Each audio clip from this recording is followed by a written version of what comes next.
Hürmetli vatandaşlık şeyimizle başlayımız.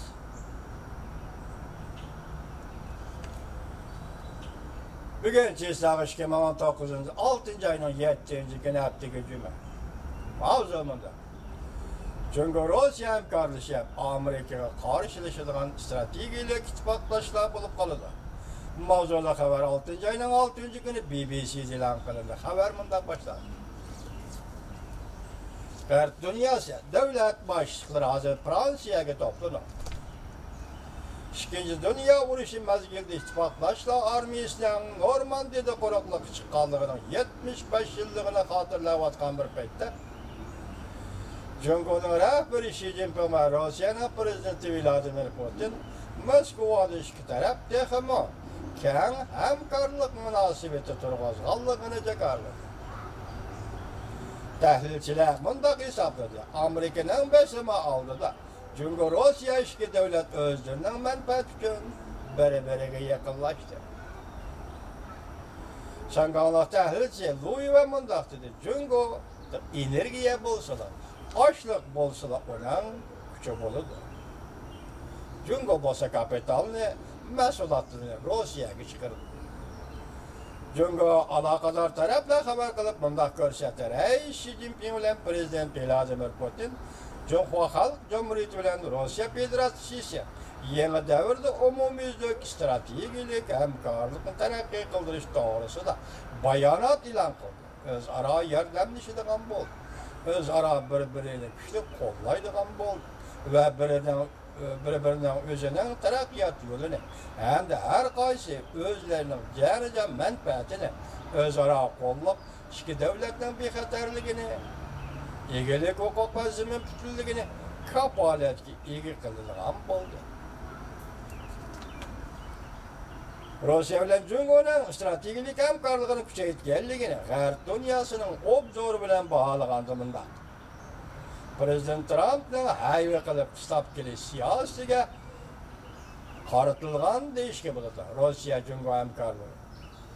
Xi Jinping Rusya ile ittifaklaştık münasebeti terişip terakki kıldırıp Amerika'dan kilovatkan soğudu uruşuğa takabıl tırmakçı oldu.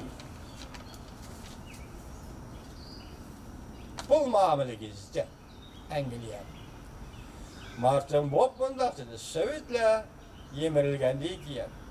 Jungo Amerika'nın rekabetçisi ayınıp boşlukta doldurdu. Prezident Trump ideolojiye, harbiy işler ve iktisat taraflarda Jungo'nu Amerika'nın umumiyüzlük rekabetçisi deb qaradı.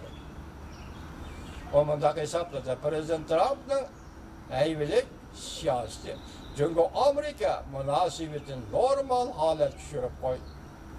Amerika Qo'shma Shtatlar Davlat Mahkamasi siyosatga mas'ul Kron Sekener xonim yaqinda Amerikaning Jungo bilan elishishni, o'xshash bo'lgan madaniyatlar elishi, o'xshash bo'lmagan madaniyatlar va o'xshash bo'lmagan ideologiyalar o'rtasida kurashdi. Amerika azaldan hech qachon boshdan ko'chirib boqmagan.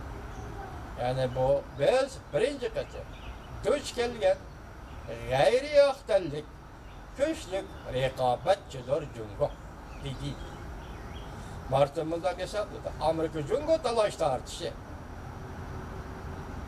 madaniyat to'qinish bilan irqiy to'qinish selishtirishdan sirtki ma'nosi yana to'qinishni hal qilg'ili bo'lmaydi deganlikdir. Demak bu yerda Martinning gapicha raqobatchiliklar madaniyati va sariqtalliklar madaniyati demoqchi emas, unda emas bu. Amerikaliklar unda demaydi, bu Angliyalik kishi unda demaydi. Biroq madaniyatlar to'qinishi, irq degan to'qinish, madaniyatlar to'qinishi. Amerikadan da siyasi Gingrich shunday degan edi. Yani bu yerda madaniyatlar to'qinishi qanday to'qinish o'tadi? Amerikaning madaniyati ko'donda g'arb yashayotganlar. Shunaqa ya? Jungoning madaniyati. Ya, bu yerda Jungolik Jonglipan nima dedi? Bu Amerikaning madaniyati bilan Jungoning madaniyatlar to'qinishi emas. Balki Amerikaning madaniyati bilan yovvoyi madaniyatning to'qinishi bu. Mana bu to'g'ri ekan. Jonglipanning bu hukmi intayin to'g'ri ekan. Amerika'nın medeniyetlik devlet Amerika bilen medeniyet siyaki. Yavayi medeniyette. O konuşuldu. Rusya bilen Cungo'dan menfaat münasebetleri Amerika Garbi Tecrüben Komitesi'nin reisi Fred Kent'in sözüge asaslanğanda Rusya-Cungo münasebetleri karıştırılgan iş faqatla Amerika'nın yer şarı karakterlik rehberlik orundurdu. Menimce bu Amerika'nın yer şarı rehberlik kılış orununa Rusya takabül tutmaydı ve karıştırmaydı. Mümkün emas. O buraya şunda kılıp bakan edi değil. 40 yıldayken o yemirlik gitti mümkün emas. Bir yerde hazır Amerika'nın yer şarı karakterlik orununa takabül tutmakçı buluvazkana birle Cungo. Amerika'nın orunu ötmek için buluvazkanım fakat birle Cungo. Liksiyelerimiz sürekli hürmetlik vatandaşım, hem de muhakkama karakterlik liksiyeni öğün sözleyimiz.